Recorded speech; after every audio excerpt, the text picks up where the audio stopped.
Naquele estradão deserto, uma boiada descia pras bandas do Araguaia pra fazer a travessia. O capataz era um velho de muita sabedoria, as ordens eram severas e a pionada obedecia. O ponteiro, moço novo, muito desembaraçado, mas era a primeira viagem que fazia nesses lados. Não conhecia os tormentos do Araguaia afamado, não sabia que as piranhas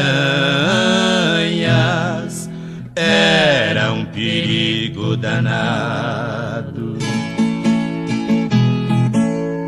Ao chegarem na barranca, disse o velho boiadeiro: derrubamos um boi na água, deu a ordem ao ponteiro.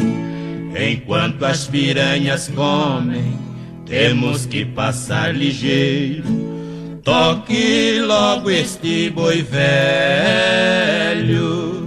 que vale pouco dinheiro.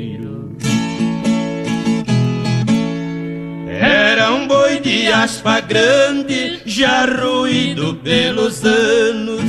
O coitado não sabia do seu destino tirano. Sangrando por ferroadas, no Araguaia foi entrando. As piranhas vieram loucas e o boi foram devorando. Enquanto o pobre boi velho ia sendo devorado, a boiada foi nadando e saiu do outro lado. Naquelas verdes pastagens, tudo estava sossegado. Disse o velho ao ponteiro: pode ficar descansado. O ponteiro revoltado disse: que barbaridade, sacrificar um boi velho, pra que esta crueldade? Respondeu o boiadeiro: aprenda esta verdade, que Jesus também morreu